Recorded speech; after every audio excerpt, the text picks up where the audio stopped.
I will check with everyone how do they hear us, and then I think we can proceed on our meeting today, on our Q&A session.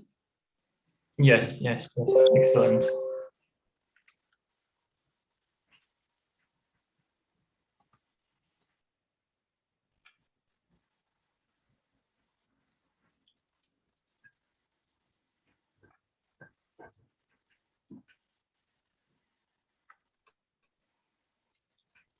Okay, so we have some amount of users here, and yeah, I think we can start our meeting. I'm super excited to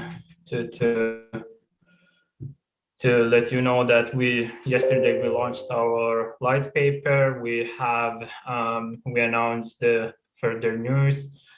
We can see the price rallying up, which is always great. And obviously, Yat is also with us. And without further ado, we give a word to Yat, who will be able to tell you about the future. Okay, thank you very much. It's a great pleasure to be here. So what I'll do is first give you a little bit of an update on Animoca Brands and sort of the lay of the land. And then afterwards, I know that there's been some questions around LMT and LIM and many other things around this. So I look forward to answering some questions together with the team and bringing sort of the future of Lympo and Animoca Brands. So what I'll do first is let me share some screens here and present with you. Here we go. A little update here. So, all right. Can you see all that? All right, here we go. So yeah, I believe our guys see everything right now. Okay, cool, awesome. Yes, so, you can see that. So I'll start off. I guess you could safely say that in the last sort of 30 to 60 days, the term NFT fever is probably one that's on quite a few people's minds. Obviously led by various sports non-fungible tokens, in particular NBA Top Shot, that in sort of is now doing somewhere between $230 to $250 million in sort of monthly trade of their NFTs. But broadly speaking, it's not just LeBron James NFTs that are going up. Obviously, the artwork, the Beeple 5000 that Meta Colvin sort of bid for and won for $69 million is also perhaps sort of the pinnacle of the example of where NFT potential has, and we can discuss some of that.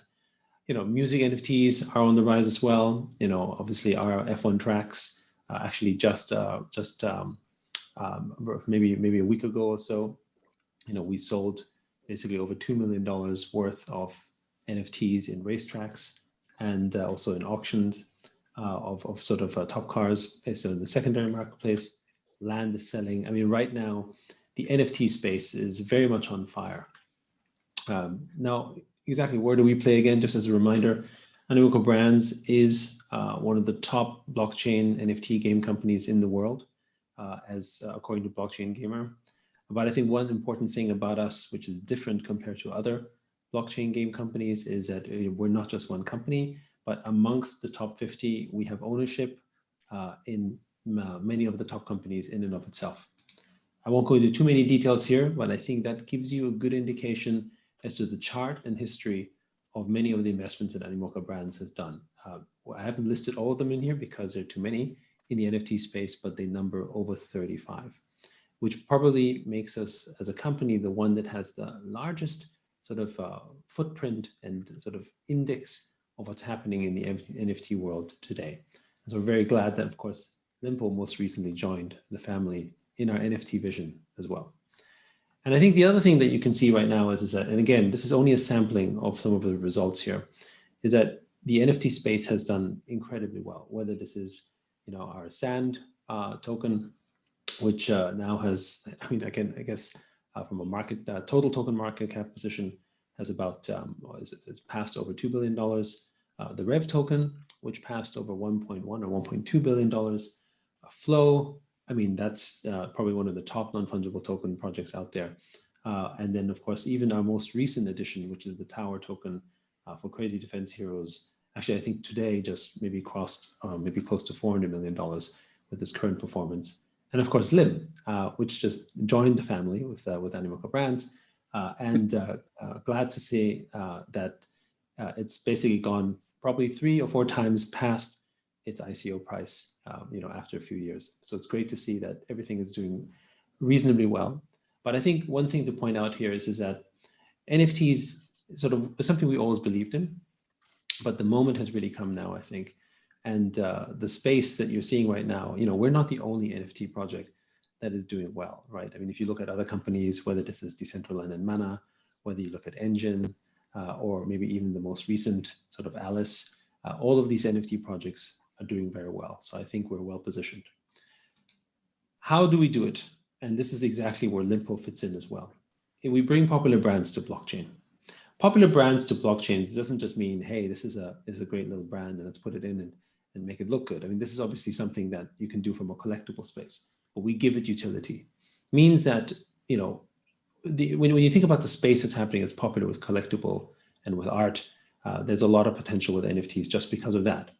And one of the reasons why you see the growth in collectibles and art is because it's easy to understand. Oh, a LeBron James card is valuable, so therefore the sort of physical card, therefore a digital version has a certain reference point. And I think in the first 6 months of perhaps even for most of this year, we'll see a lot of that. But where the long-term value will come eventually is in the utility of these assets as well, because that gives it sort of its stable value. Whether this is in the game or a DeFi application, the point is that with NFTs, you can have added utility. It is not just because it looks pretty, it's because it can do something. And I think these are the elements that we want to bring in. And of course, now that we have a universe of sort of NFT buyers, distributors, and network, we can basically provide that distribution. And I won't go into too many of the details here, but basically, we as Animoca Brands have some of the biggest brands out there, and we leverage those brands across our entire network. And that, of course, includes Lympo. Now, a little bit about the phenomenon that you're seeing right now with NFTs, before I go into LMT and Lim, is that the market is still early. And so when we see the numbers, the parabolic numbers that we're seeing right now with NFT space, you have to understand that last year, there were less than 150,000 people that owned NFTs. And yet they still drove a $300 to $400 million market. So what we're witnessing right now with the growth of NFTs is not that suddenly the whole world is buying NFTs. Certainly the whole world seems to be talking about NFTs, but we've still got less than 1 million people, maybe closer to 600,000 or 700,000 people that own NFTs. Consider that there are about 70 million people who own a blockchain wallet in the DeFi space. And there's about 2.7 billion gamers out there. The space between people who have NFTs versus the space that could own NFTs still is a very, very large number. And in the last 2 months, that space from less than 150,000 people has tripled. So that's why we're seeing huge growth numbers. The other reason why we're seeing these big numbers is that when you think about property rights, whether this is for NFTs or gamers, we're going from a rental economy to an ownership economy. And so, often people wonder and ask themselves, we already have a virtual economy right now where people are spending, actually last year already we hit $100 billion in virtual assets, but it's $100 billion in a rental economy because you don't own it, right? The game company or the platform owns it, whereas NFTs give you true ownership. Now, nobody will tell you that, oh, if I rent a flat and I pay $1,000, I don't expect that I can buy that place for $2,000, right? I understand that if I want to own the flat, I won't pay, I have to pay maybe $40,000 or $80,000 or $100,000 relative to the rental payment of potentially, $1,000. So that kind of unit economics we think is logical because it makes sense because you have return and other things you can do with it. But the thing is that for a lot of people, they don't understand that yet. And therefore they look at the prices of sort of these NFTs and say, wow, that's a lot of money. That doesn't make sense. But of course, when you think of it from the translation, maybe from a rental ownership to a sort of actual ownership, from a rental system to an ownership system, then the fact that people are paying maybe $40,000 or 50 or 60 times relative maybe makes more sense. And the reason why that makes sense is it's not just something that looks pretty and that you can use in a sort of temporary fashion. It's permanent, which means that you can trade them, obviously. And that's perhaps one of the prime use cases right now, where people are trading these assets between each other. So that's what you see right now. Even on OpenSea, there's millions of dollars worth of these NFTs that are being traded. And of course, with Flow, I think peak daily trading is something like $10 million a day with NBA Top Shot.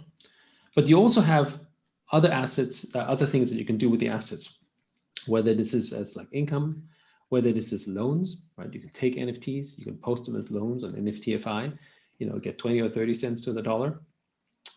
Whether you fractionalize them on a service like Niftex, there's all these independent other services in which these NFTs can be used, meaning there are now DeFi banking services which you can leverage them from.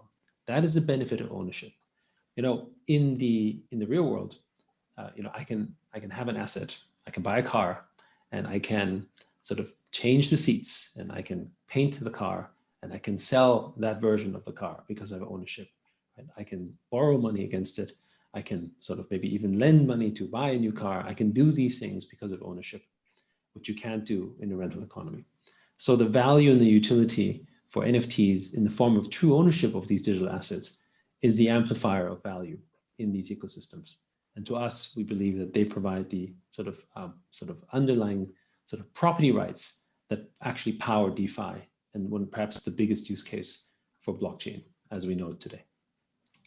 And I'll conclude with this one here before I go into LMT and Lim, which is that we think this is a combination in which you don't just do collectibles, but you also give it utility in the form of gaming as well. That means the asset can become alive, right? It's, when you buy a physical trading card or you look at a piece of art, there is a particular use case. You can hold it, you can view it, you can see it, it looks nice, right? But because it's NFTs, and because you don't have to worry about things like damage or so on, you can use them, right? And this is where we think that also has additional utility, where people can sort of make games with them or applications. And more importantly, because these are open digital assets as NFTs, we also invite other people to use these assets and make their own applications and their own utilities as we grow that ecosystem. So I foresee, for instance, Lympo to be sort of an ecosystem which has many of these collectibles in which we may start having some of our own games, but eventually other people will start making games and utilities for the Lympo NFTs and NFTs of Animoca Brands because they want to incorporate them maybe in their own applications and grow the ecosystem that way. So that's how we see it in terms of the use of the applications and interoperability for these non-fungible tokens. All right. So, talking a little bit about the introduction of Lim, and then later on we can talk more about some of the questions that the team has. We have, of course, multiple stages. And the first one is basically swapping in and owning the LMT tokens. And then content and media development in this sort of own to earn plus play to earn ecosystem, which is at the core of what Animoca Brands is about. And these will basically, like for instance, what we do with staking. You can imagine that we're going to be allowing for sort of earning programs, as well as sort of staking for NFTs or using NFTs to stake and earn basically reward tokens. The economics around this here, without having to go into great detail here, but you can see this, I think, with the light paper that's already been put out, is that you have basically content and media development, you have mint as sort of NFT production, you have the marketplace, and as I mentioned earlier with the utility, you have game mechanics. And the game mechanics, will initially be around sort of competitions and quests and collecting mechanics, but eventually will evolve into sort of more game-like mechanics that you can even see from applications as the space evolves. And the other thing, of course, is that one of our big goals here is that while we will start initially with our own sort of more famous branded NFTs that go into the space with sort of sports heroes, our expectation is that we want to basically have more people go into this field. There are a lot of people, for instance, in the, and this is part of the vision for Lim, there's a lot of sports heroes in our ecosystem today that are not going to be celebrated in the big scale, right? Not everyone's a David Beckham or Serena Williams, right? And yet they are still heroes in their small communities and important, whether this is in a school, whether this is in a city even, or whether this is, perhaps even for a country. These type of sports athletes or heroes, whether they be coaches, whether they be local football stars, whether they are, other kind of athletes, they don't have a platform or voice today in the bigger scheme of things. And we think that for Lympo, there's an opportunity for Lympo to fit in that role as well, which is to basically provide sort of a signal around sort of sports heroes in the form of these NFTs, like in the social sense, but also in the value sense, because they also need a voice, and they also have a following, and they also have community that we can address. There are multiple pools in which these can be minted. Obviously, there's a sort of, let's call them an athlete NFT pool that the team have come up with, the sort of Olympian NFT pool, right? I guess that's the root of the name Lympo, and an exclusive pool. And these will provide different pools in which you can sort of develop more of the. I'm sorry, Go ahead. Yes. Yeah, I can see that. I can hear you clicking through the slides, but it seems that we have a stuck slide on the Lympo ecosystem development. Oh, sorry. It stopped? Okay, it didn't, sorry. Yeah. All right. I don't know why it does that. So, but you did see my other slides, is that right? Or did it stop as well? Yeah, so the last slide that we see was the no, it was everything fine. Okay, so yeah. Can you see this? The Lympo NFT minting pools? Yep. Yeah, we're going. So I was just explaining that in terms of the multiple pools that were out there. But I guess the other thing is that this is just the beginning, right? These are the starting pools, just like to see with other platforms, when you think of it as a quasi sort of DeFi/NFT combo, there will be expansion of these pools. We also expect collaboration with other partners out there where we can also have these NFTs be farmed and pooled together with Lympo. So this obviously isn't necessarily just going to be with Lympo, because we also will grow through partnership. So in terms of the offering structure, I'm not sure, Tadas, if you want to go over it in detail. This is. Sure. So basically what's going to happen, we are going to have a LMT offering, which will happen on this Friday at 6 p.m. GMT 0, and it's going to last for 24 hours. It's going to end, as you can see, on Saturday, the same time, 6 p.m. And we are going to offer the LMT tokens that can only be acquired with Lym tokens. And the exchange ratio is going to be 8-to-1. And what's going to happen in order to balance the ecosystem, and Yat is going to be able to talk about, he's going to be expanded this topic, because we seem to have a lot of questions about the exchange rate and the LMT and LYM tokens. So what's going to happen after the exchange? We are going to lock some amount of tokens for some time in order to balance the ecosystem and not to allow any dumps. So some amount of tokens will be locked for 3 months, as you can see, and some amount of tokens will be locked for 6 months. But in order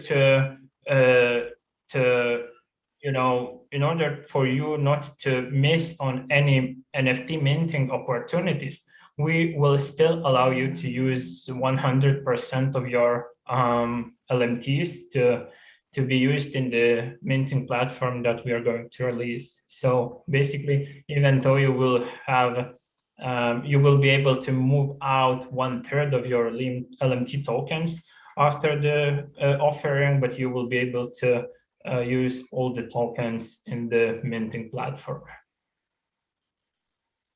So that's that. Great.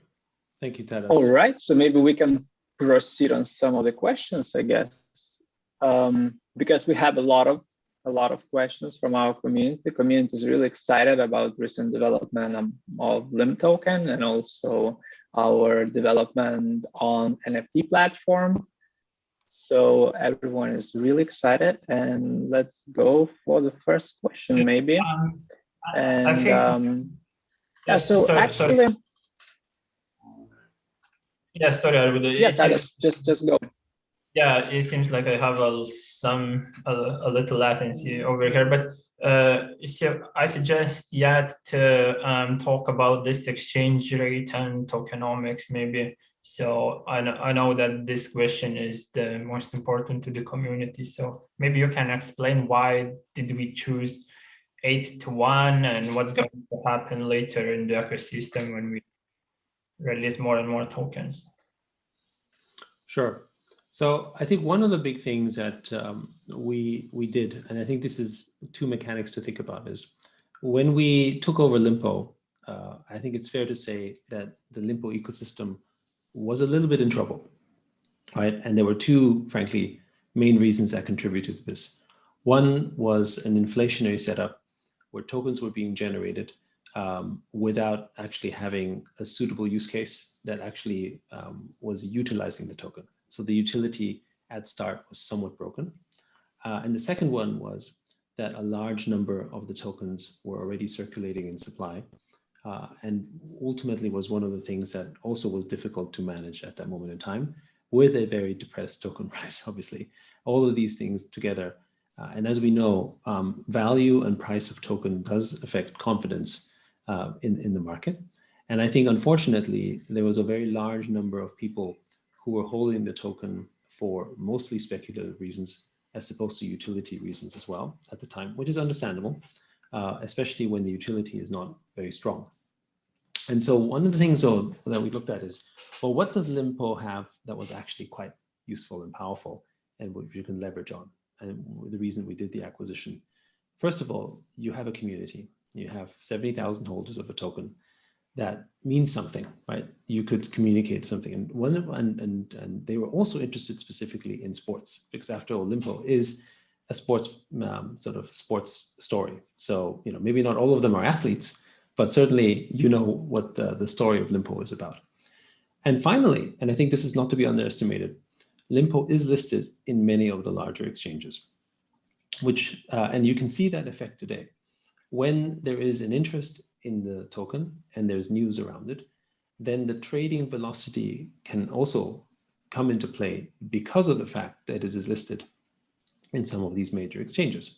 And that is the other catalyst which sort of benefits the community, and perhaps the more recent price action has helped develop that. But how do we balance this was the question that we sort of came about. And one of the big questions also was, how do we design a utility token that in and of itself can have a sort of adaptation and usefulness? And this is why we designed and came up with the LMT token. Now, naming aside, because I think that was sort of definitely a product of the team, naming aside, the LMT token is actually going to be sitting mostly from a utility standpoint on another chain, which in this case will be Binance Smart Chain. Part of it has to do with the cost of gas and the utility around it. Another part of it, of course, has to do with the fact that it is another community that Lympo can access into. And of course, you might ask the question, oh, well, why don't we just use a bridge with existing Lim tokens and sort of get into that? Well, one thing is that different tokens would be used for different purposes. And just like you have in multi-dual token systems, which is quite common, you have some tokens that would be used for governance, and you have some tokens that will be used simply for currency. And also the tokens in and of itself have different cases, different programmability. You know, when you design a smart contract around it, the use cases will be slightly different. So either you convert the tokens wholesale, or you think of a dual token structure. We decided to go with the dual token structure because we also don't think it makes sense to sort of abandon what Lympo has, which was the asset of these other listings, which is, again, you know, the reason, if you look most recently, the velocity that Lympo was able to experience is because it is listed on platforms like Huobi, and there's no reason to sort of relist and do all that work all over again. There's money and effort involved in that.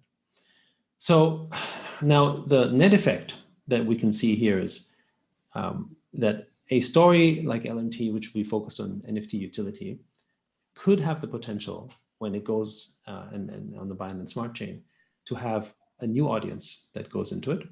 And similarly, we'll have also the benefit that only Lympo users will be the ones that get the initial tokens at a set price. This will have two effects.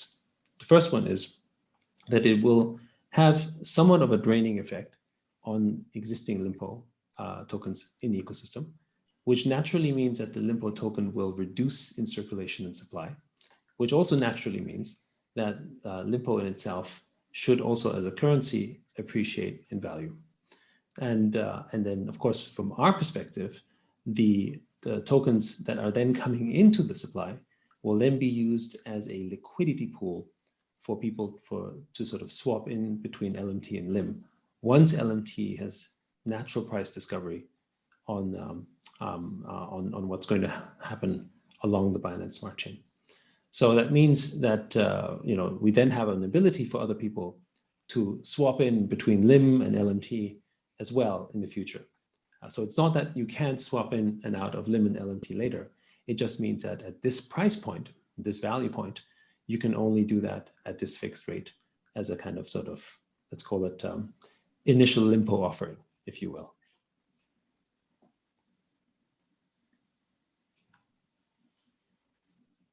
All right. Perfect, thank you.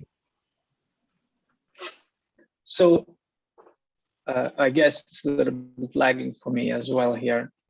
Do you hear me well? Yeah, I can hear you.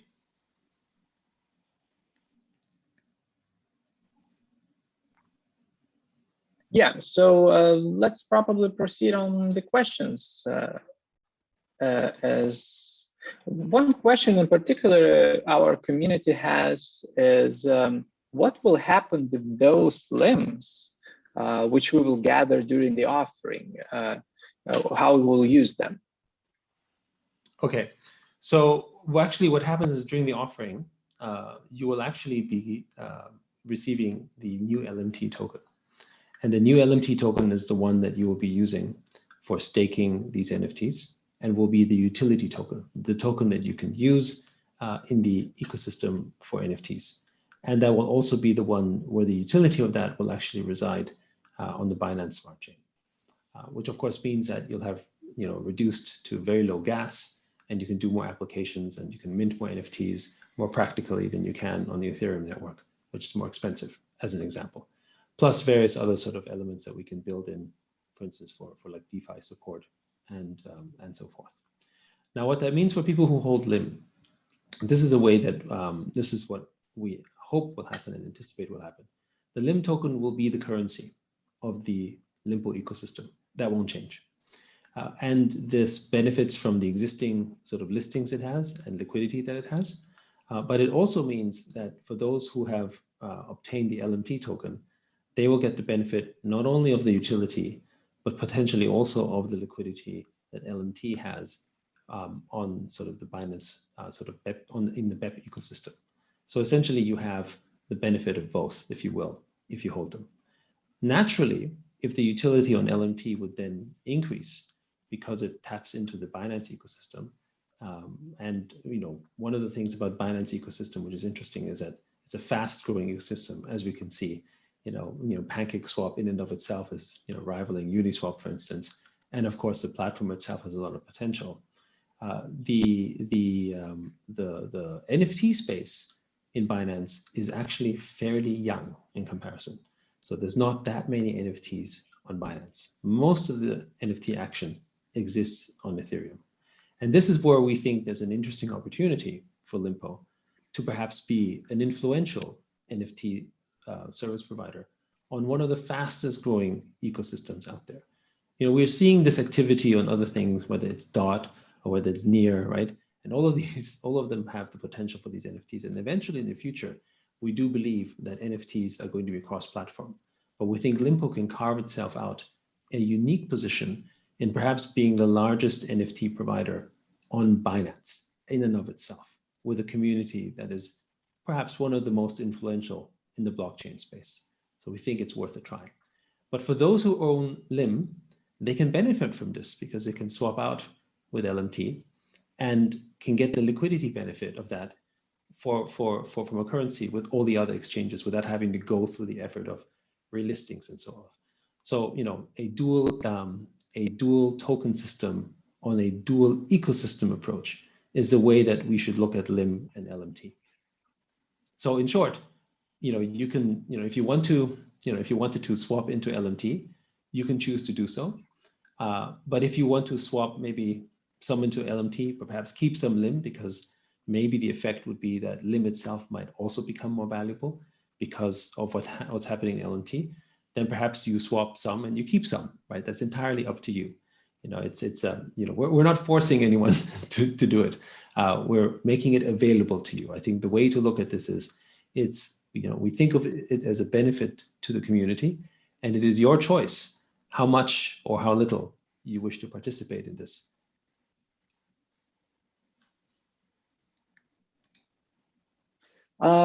Thank you very much, Yat, for a really broad answer.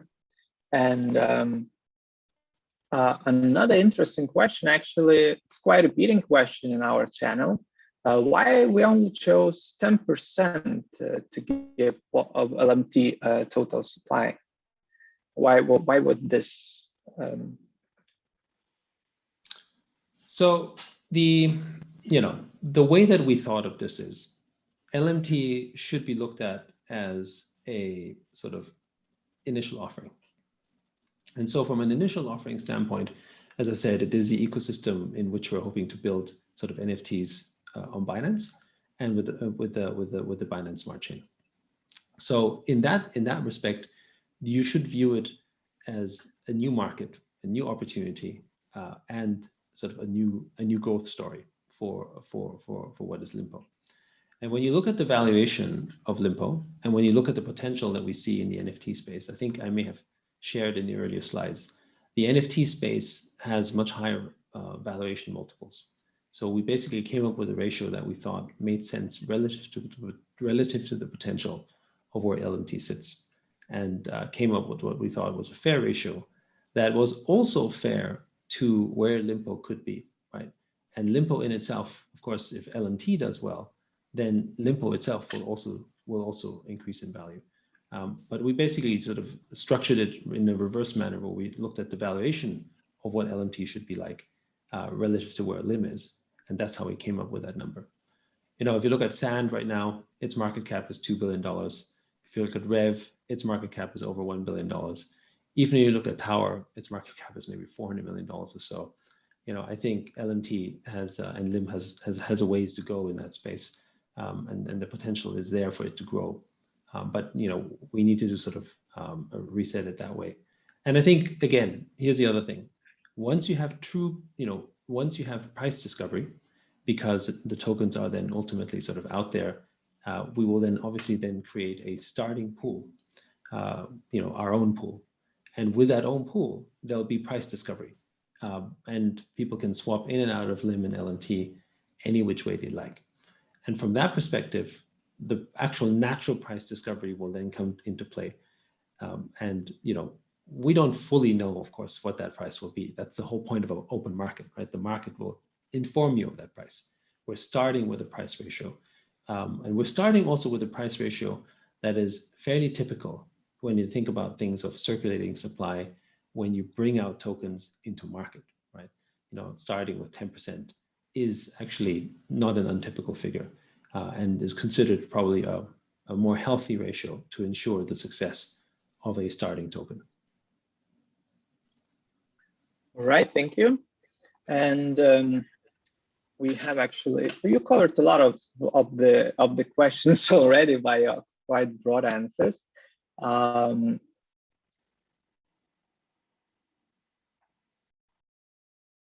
Actually, we have a lot of questions of what partnerships are we going to leverage, and how we will integrate those athletes into new ecosystem, and how it's all going to work, basically. So I see a lot of questions. Yeah, so I mean, I can address some of this. One, as I mentioned earlier, Animoca Brands has a series of sports brands already that it's signed up, and these sports brands will be used in our various applications and the various companies, including Lympo, in the specific manner or way in which it benefits that particular ecosystem, right? So, you know, whether this is something like Manchester City that we signed up, or also, you know, some of the athletes that were specifically signed up for Lympo. I'm not sure, Tadas, if you want to talk about any of them in particular. Well, I think it's going to be nice surprises for the community with the partnerships that we have in line. So, I mean, we can keep the surprise element, but Okay. we Okay. have. Well, in any event, you know, there's a whole bunch of athletes that already signed up, and so I'll leave the team to come and surprise the community of some of these sort of athletes that are signed up. One of the things that I will say that I think Lympo has a unique area, as I said earlier, that it could play in, which is that we can start with the big stars and the celebrities as a kickoff, but where it scales, where this becomes really interesting, is that you can become a platform for sort of social value, which is what NFTs can provide, for athletes that are not the superstars, but still the superstars in their local communities. You know, in that sense, we may start with 10, 20, or 30, or 40 major athletes just from a branding standpoint. But eventually, you should imagine that the Lympo ecosystem would be one that will hold thousands and thousands of athletes, sort of big and small, as NFTs, and therefore also as social proof and social value, which benefits the community because they're fans of them, but also benefits the artist. Because one thing that's perhaps not explained properly is that as we produce these NFTs, as there is social value and social money involved, the NFT, the athletes themselves receive revenue as well from the sale of these NFTs, right? And the connection. It's almost like, you know, an athlete that's making autographs or signature prints or collectible experiences and then selling them on, right? That's part of that experience. The other thing is, of course, is because it's NFTs and blockchain, is that secondary sales continue to benefit the platform. So not only does Lympo receive a revenue share of continued sales in the secondary market of them, the athlete themselves also receives a revenue share in perpetuity. If you look at, for instance, what's happening in the NFT space, often the creators or the rights holders of them actually make more money over multiple or maybe even singular secondary sales. You know, most recently with our F1 Delta Time car on the Rev ecosystem, we had an Australian Apex car that was sort of auctioned, you know, maybe more than a year ago, and was given for charity. That car ended up selling 1 year later for close to, well, I think the value is much higher now, but you know, like $300-something thousand, which is astounding, which is an amazing value at the time. However, the thing is that the commission, which is about 5.5%, ended up being higher than his original sale. And so from a charity donation standpoint, actually, there is now more money that is being donated to charity on the secondary sale of the commission than on the original sale of the entire asset. And this is, you know, what is so powerful about non-fungible tokens, because the royalty stream continues and continues and continues. And, you know, that's, you know, a far more equitable system for value to be delivered, whether this is creators or licensed brand holders, or in this case, athletes.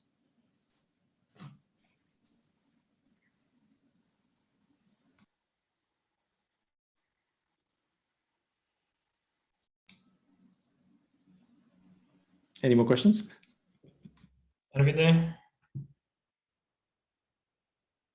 I believe I have some connection issues, or maybe just stuck. But yeah, I will proceed on other questions then. Well, again, it's related to the latest question, so maybe we can just simply have a broad answer then. The question sounds like this. I'm curious on how we are going to bring, for example, Barcelona to Lympo while they are already licensed by Chile's BAR token. What's your approach in this? So I guess, first of all, there is the licensing and partnership space in sports is wide. And that means that, in some cases, if there is another company that has the brands, then maybe we can't get it right away. That doesn't mean that's not necessarily a bad thing, because the beautiful thing, particularly when we talk about football clubs, is there's many. And not only that, each of these football clubs has fans of their own, right? And if there's anything we know about, in this case of football clubs, is the fans of football clubs are die-hard fans, right? So it's very unlikely that a Manchester City fan is going to be very fond of Manchester United, even though they're maybe even in the same city. Point being that the way you look at athletes and fans, and so athletes and sports brands, is tapping into these communities of existing fans that are already not just loyal, but sort of fiercely passionate about them. And then delivering experiences, in the form of these non-fungible tokens that these fans truly appreciate, so that they wish to own them and also participate in the Lympo ecosystem. So this is perhaps a more long way to say that, the market is still very wide open. If we can't get, one club, we can get another, right? If you can't get this athlete, we can get another. The space is still relatively young. Finally, I will say this, for Animoca Brands, we have one advantage as a group, which is that we have sort of leveraging power, because we can license a brand and use it across multiple applications. This is call it bargaining power, if you will. We license a brand for Manchester City, but it's not just used by Lympo. It's used by Sandbox. It's used by Quid. It's used by any one of our other companies that are basically using these as NFTs. This allows us a few things. It allows us more applications. It also allows more revenue opportunities for the brands, which also means that we can offer higher commercial opportunities for them. So I would say the collective approach is what has allowed us to have what is probably the largest brand collection in terms of the NFT space today, precisely for that reason.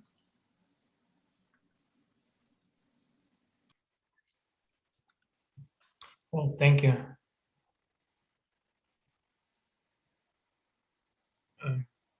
Are we there?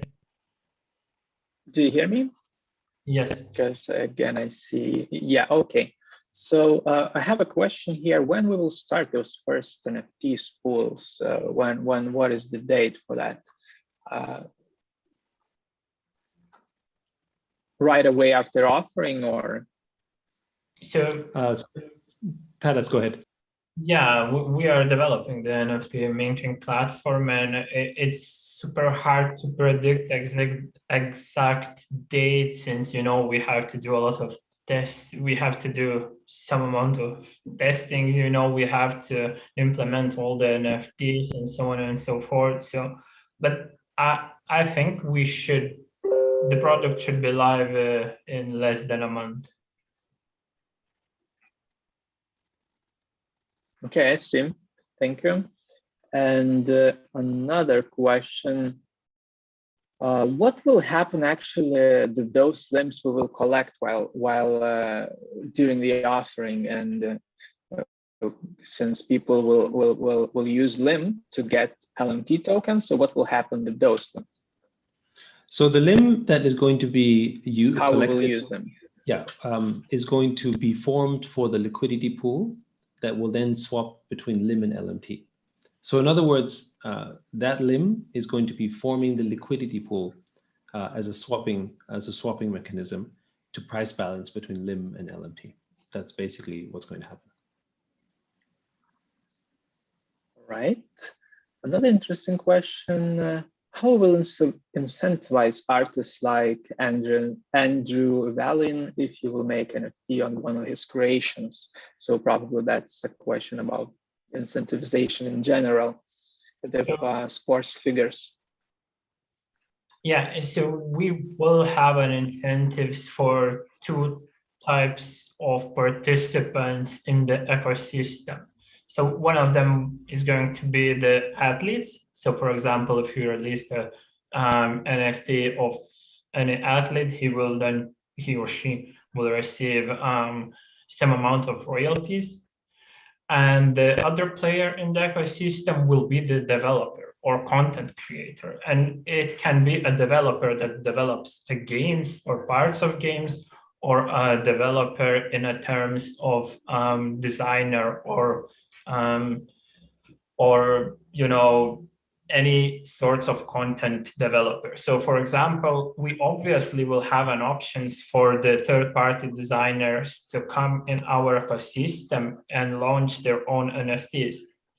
So for example, let's say we have an athlete X, and we can open a competition where designers will compete in order to make this athlete, in order to be able to make this athlete's NFT, and also get the royalties for a lifetime.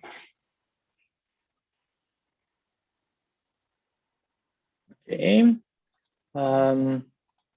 One moment, I'm actually looking for some new questions, because we have covered quite a lot of already in those broader answers. Yeah, I can see one question.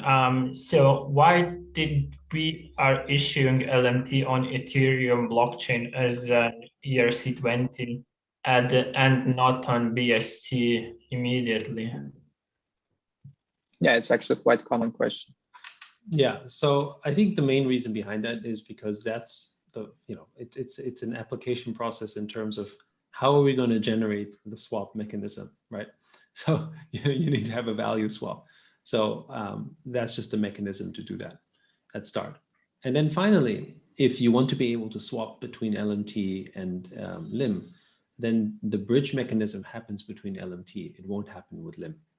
So that means that there will be a certain, the tokens that we will be receiving into the, so in short, Lim itself is not going to find its way on the Binance smart chain system. It's only LMT. But you do need to have a liquidity pool, and that Lim that is going to be sort of swapped into LMT forms a liquidity pool, right? And so I think that's an important thing to understand, because the tokens that are basically being sort of acquired into the system through the swap are not going to find their way into the ecosystem as sales tokens. They're going to find their way only into the ecosystem through the liquidity pool.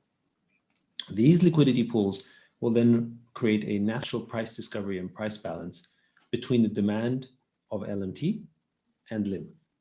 And so from a friction standpoint, you could look at it this way. You have a Binance ecosystem that will have demand for LMT, and you have an Ethereum ecosystem that will have demand for Lim. And then you'll have two of these ecosystems playing with each other through this bridge with Lim and LMT, and creating a price dynamic between them. What will happen? Of course, we don't know. This is the market dynamics that we can't predict.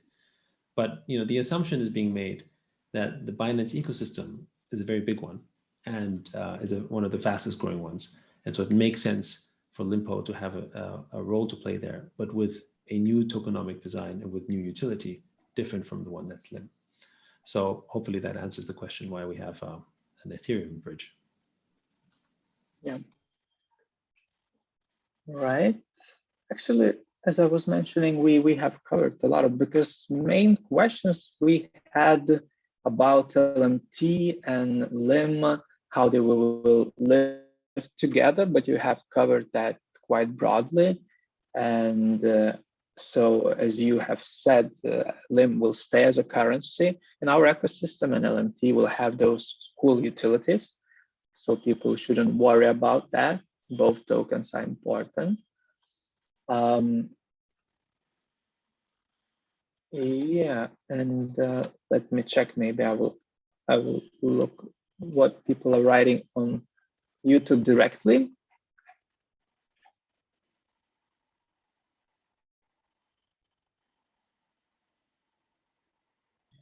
In the meantime, you can also, I can see one question that will I be able to auction my minted NFTs on or sell them on OpenSea or any other platform? The answer is yes. The answer is yes.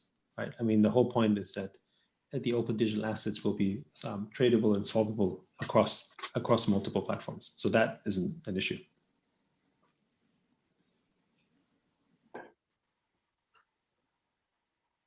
Well, yeah, I'm scrolling through the question. Also asking how LMT will develop price, basically through NFTs, minting pools, or through LMT pool, or how it will work, how you expect the price will come to LMT token if it's not planning to be listed.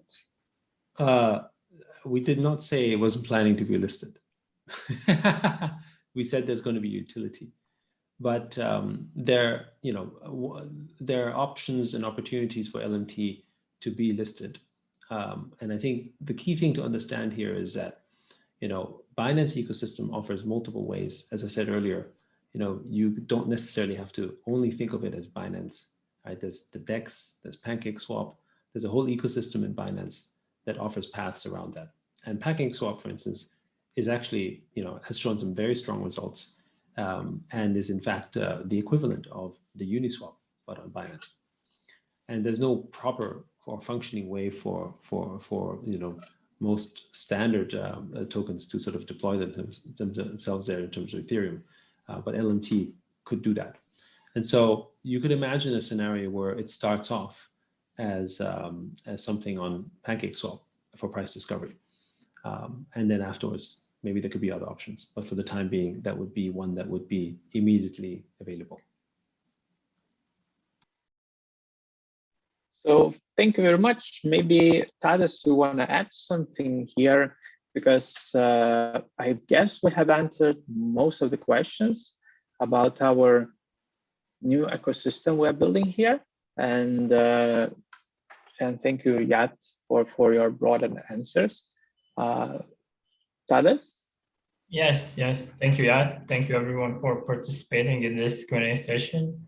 It's been a pleasure to be a part of this journey, and I'm super excited to see where we're going to be in the next, 3 months.